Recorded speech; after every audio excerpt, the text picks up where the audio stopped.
राम राम भाइयों। मैं एक वीडियो बना रहा हूँ। ये वीडियो रविंद्र फौजी सर के पास भेज रहा हूँ। ज़िंदगी हार चुका मान लो, मेरा ज़िंदगी जीने का दिल नहीं कर रहा है। मैं सीआरपीएफ में हूँ। अलग अलग बिखरोगे, तोड़ दिए जाओगे। जिस दिन इस मजबूत स्थिति में आ जाओगे एक जगह, तो आपकी भी मांगे पूरी होंगी।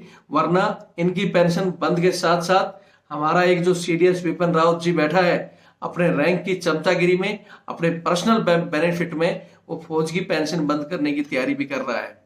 सरकार भी लगातार, आप देख रहे, चाहता हूं जागो हमारे सैनिक भाइयों, चाहे वो पैरामिलिट्री फोर्स के हों चाहे आर्मड फोर्स के हों, एकजुट। और वो एकजुटता तब होगी, सबसे पहले तो आप इन जो टोपीधारी और रैंकधारी अफसरों को हटाकर ओआरस का एक संगठन जिसमें जवान जेसीओ, ओआरस, अदर रैंक जिसको बोलते हैं ना, इन अफसरों को हटा। जय हिंद, जय भारत, वंदे मातरम।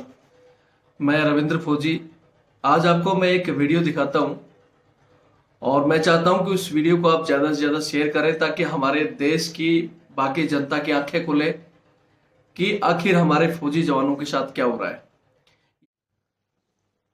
आज एक वीडियो मैं आपको अभी दिखाने जा रहा हूं सीआरपीएफ के एक बंदे का, जिन्होंने अपने इलाज के लिए दर दर भटक रहे हैं। उन्हें ऑन ड्यूटी होते हुए इलाज नहीं मिल रहा। आज पैरामिलिट्री फोर्स का जो हाल है हमारे देश में, सबसे खराब स्थिति पैरामिलिट्री फोर्स की है। इन्हें शहीद का दर्जा नहीं दिया जाता, इनकी पेंशन बंद कर दी गई 2004 के बाद में, और जो इन्हें सुविधा मिलनी चाहिए जैसे हमारी आर्मी, एयरफोर्स और नेवी को मिलती है, आज नेताओं की पेंशन चालू है, इनकी पेंशन नहीं है। हमारे देश की जनता को ये नहीं पता कि पैरामिलिट्री फोर्स के जवान भी, चाहे वो नक्सली इलाका हो चाहे जेएंडके इलाका हो, हमारे कंधे से कंधा मिलाकर काम करते हैं। और हम चाहते हैं कि इनकी भी पेंशन चालू हो। 5 साल में नेता ऐसा कौन सा कद्दू में तीर मार देता है कि उसको पेंशन मिलती है और इनको नहीं। और यहां मैं पैरामिलिट्री फोर्स के जवानों को कहना चाहता हूं, अगर आप एकजुटता कर एक बड़ा आंदोलन करो अपने हकों के लिए, चाहे वो गीता, रामायण, बाइबल या कोई भी धर्म ग्रंथ, आप जहां भी देख लो, अपने हक के लिए जिन्होंने आवाज उठाई है, जिन्होंने लड़ाई लड़ी है, उनको हक मिला है।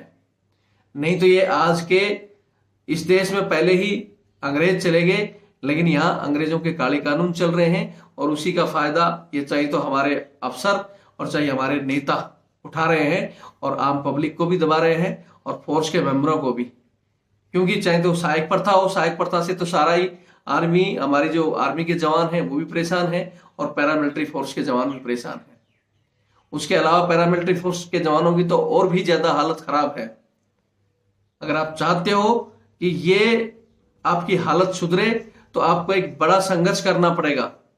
और उस संघर्ष के लिए ही हम कहते हैं कि आपके लिए ये चैनल हमने इसीलिए बनाया है कि आज जो काम गोली से नहीं हो रहा है वो बोली से होगा। आपकी आवाज की रफ्तार जैसे जैसे जाएगी, इन लोगों को झुकना होगा। और उसको झुकाने के लिए या तो लोकतंत्र में एक ही समय आता है वोट का, जब ये नेता भीख मांगते डोलते हैं कि वोट दो वोट दो, या तो वो ताकत पहचानो अपनी कि आपका परिवार आज अगर पैरामिलिट्री फोर्स और हमारी आर्मड फोर्स जो भी आर्मी, एयरफोर्स, नेवी है, सब एकजुट कर होकर, ये नहीं कि पैरामिलिट्री का अलग है, आर्मी का अलग है, एयरफोर्स का अलग है, अलग अलग बिखरोगे, तोड़ दिए जाओगे। जिस दिन इस मजबूत स्थिति में आ जाओगे एक जगह, तो आपकी भी मांगे पूरी होंगी।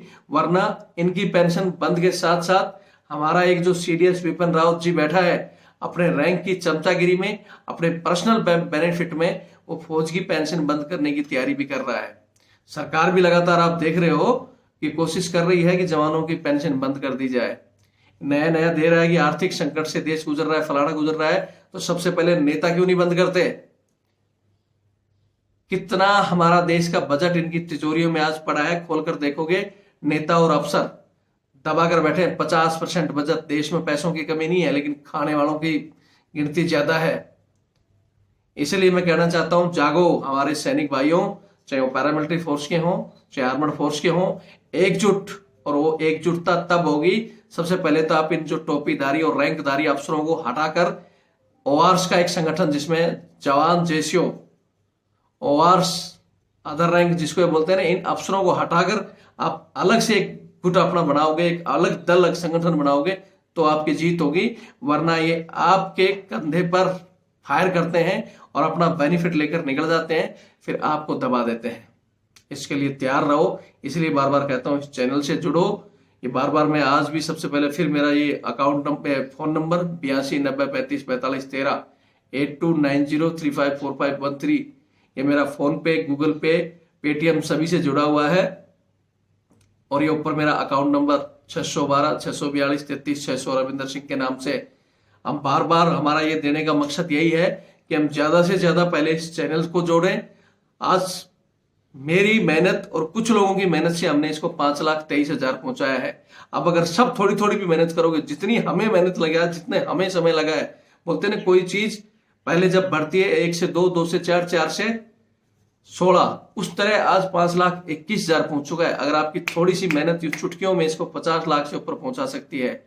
और 50 लाख के साथ जो आप हमारा जो परिवार होगा और बड़ा जब करोड़ों की तरफ होगा तो इनकी आंखें खुलेंगी और इन नेताओं को, इन अधिकारियों को हमारी सारी की सारी मांगे माननी पड़ेंगी। हम जितने दबे बैठे हैं उतने दबे रहेंगे, अन्यथा हम यूं ही इनकी तरह कीड़ी मकोड़ों की तरह लड़कर मरते रह जाएंगे। इससे अच्छे तो अंग्रेज थे जिनके हार्ड काम थे, तो वहां कम से कम लड़ने वाले मेडल जवानों को दिया जाता था। जवानों को, उनको पता था कि जो अपनी जान का जोखम से खेल रहा है उसको पेंशन भी जरूरी थी, वो पेंशन भी दी जाती थी। लेकिन ये सरकार वो उनकी पेंशन भी खा गई, अभी आर्मी की पेंशन भी खाने की तैयार है। और हो सकता है भविष्य में आपका और बेनिफिट भी आर्थिक संकट के तौर पर या किन चीजों पर खाया जाएगा, अगर आवाज नहीं खोलोगे तो। समझदार हो तो जुड़ो इससे और एक बड़े संगठन की तैयारी करो, आर्थिक सहयोग कर और यह चैनल को बढ़ावा देकर किसी तरह तो जुड़ो, अपने हकों के लिए लड़ो, वरना कीड़ी मकोड़ों की तरह कुचल दिए जाओगे। और एक चीज यहां मैं जरूर कहता हूं आपको, आज अगर इस चैनल से के लड़कर हम आवाज उठा रहे हैं तो आगे आने वाली पीढ़ियां हमारा नाम जरूर लेंगी।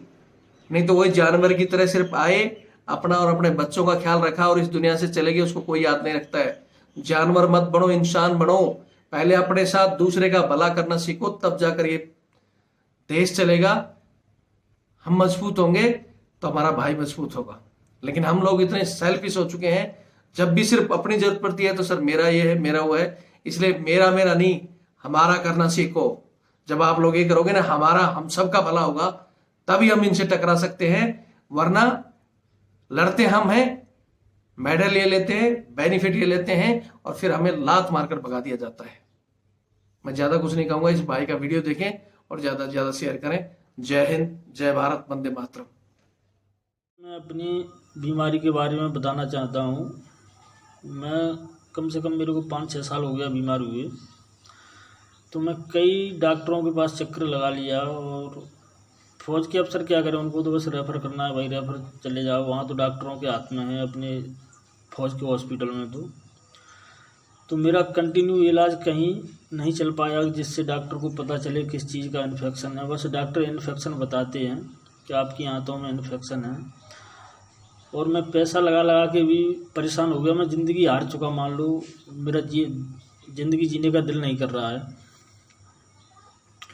मैं CRPF में हूँ। तो मैं रविंद्र फौजी साहब से ये कहना चाहता हूँ कि अगर फौजी के नाम पे कोई हॉस्पिटल वाला अगर इलाज कर सके तो भाई मेरा इलाज करवा दें। और ये वीडियो हर एक हॉस्पिटल में पहुँचाएँ, बस मेरा यही अनुरोध है। मेरे पास पैसा नहीं है इलाज के लिए, मतलब मैं बिल्कुल थक चुका हूँ। अपना लोन भी ले लिया मैं इलाज कराने के लिए, लेकिन फिर भी कोई हल नहीं निकला। मतलब क्या करूँ, डॉक्टरों ने मुझे बुरी तरह लूट लिया है। तो मैं फौजी भाई रविंद्र फौजी सर से मैं यही कहना चाहता हूँ कि अगर कोई हॉस्पिटल हो जिससे मेरा इलाज हो सके तो भाई मेरा इलाज करवाओ। मेरे पास पैसा नहीं है जिससे मैं एक स्वस्थ ज़िंदगी जी सकूं और अपनी ड्यूटी कर सकूं। जय हिंद, जय भारत।